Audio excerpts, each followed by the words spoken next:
A message from the Anunnaki Mankind in Amnesia, Flying Saucer Review Magazine. Copyright November-December 1958. We are already here, among you. Some of us have always been here, with you, yet apart from, watching, and occasionally guiding you whenever the opportunity arose. Now, however, our numbers have been increased in preparation for a further step in the development of your planet, a step of which you are not yet aware. We have been confused with the gods of many world religions, although we are not gods, but your fellow creatures, as you will learn directly before many more years have passed. You will find records of our presence in the mysterious symbols of ancient Egypt, where we made ourselves known in order to accomplish certain ends. Our principal symbol appears in the religious art of your present civilization and occupies a position of importance upon the Great Seal of your country. The United States of America. It has been preserved in certain secret societies founded originally to keep alive the knowledge of our existence and our intentions toward mankind. We have left you certain landmarks, placed carefully in different parts of the globe, but most prominently in Egypt, where we established our headquarters upon the occasion of our last overt, or, as you would say, public appearance. At that time the foundations of your present civilization were laid in the earth, and the most ancient of your known landmarks established by means that would appear as miraculous to you now as they did to the pre-Egyptians, so many thousands of years ago. Since that time the whole art of building, in stone, has become symbolic, to many of you, of the work in hand, the building of the human race towards its perfection. Your ancestors knew us in those days as preceptors and as friends. Now, through your own efforts, you have almost reached, in your majority, a new step on the long ladder of your liberation. You have been constantly aided by our watchful inspiration, and hindered only by the difficulties natural to your processes of physical and moral development. You have lately achieved the means of destroying yourselves. Do not be hasty in your self-congratulation. Yours is not the first civilization to have achieved and used such means. Yours will not be the first civilization to be offered the means of preventing that destruction and proceeding, in the full glory of its accumulated knowledge, to establish an era of enlightenment upon the earth.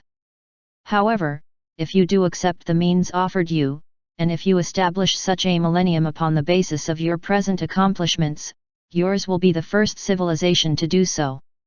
Always before, the knowledge, the techniques, the instructions, have become the possessions of a chosen few. A few chose themselves by their own open-minded and clear-sighted realization of the shape of things to come. They endeavored to pass on their knowledge in the best possible form, and by the most enduring means at their command. In a sense they succeeded, but in another sense their failure equaled their success. Human acceptance is, to a very large extent, measurable by human experience. Succeeding generations, who never knew our actual presence, translated the teachings of their elders in the terms of their own experience.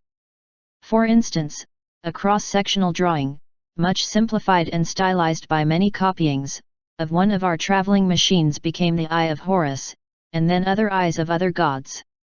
Finally, the ancient symbol that was once an accurate representation of an important mechanical device has been given surprising connotations by the modern priesthood of psychology. The important fact is, however, that we are here, among you, and that you, as a world race, will know it before very much longer. The time is almost ripe, but, as with all ripening things, the process may not be hurried artificially without danger of damaging the fruit.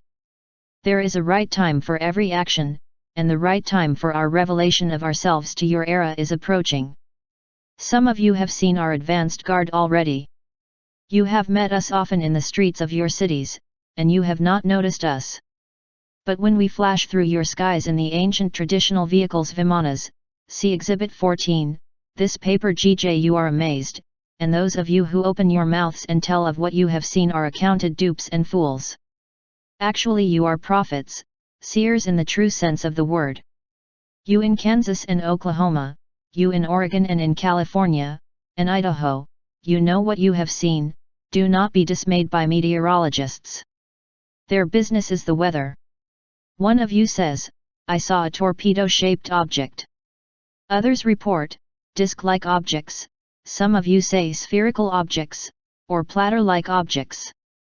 You are all reporting correctly and accurately what you saw, and in most cases you are describing the same sort of vehicle. Now that the art of manufacturing plastic materials has reached a certain perfection among you, perhaps you can imagine a material, almost transparent to the rays of ordinary visible light, yet strong enough to endure the stresses of extremely rapid flight.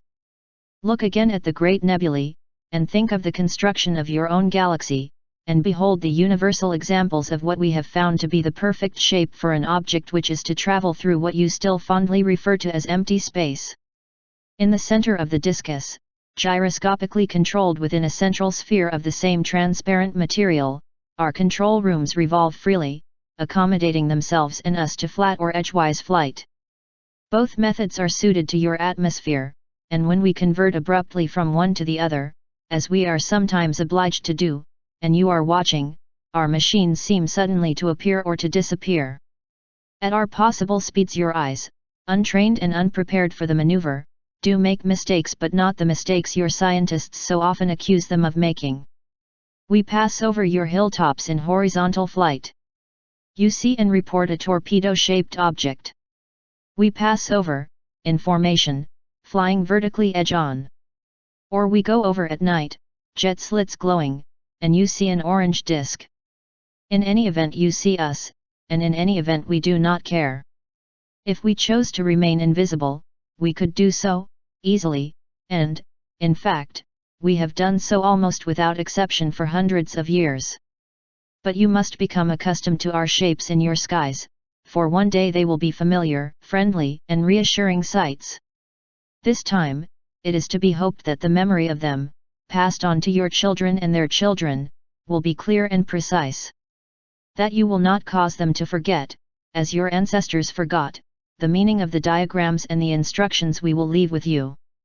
If you do fail, as other civilizations have failed, we will see your descendants wearing wiring diagrams for simple machines as amulets, expecting the diagrams to do what their forefathers were taught the completed article would accomplish.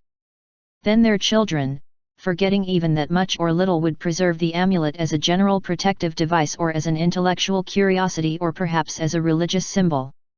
Such is the cycle of forgetfulness. The Anunnaki.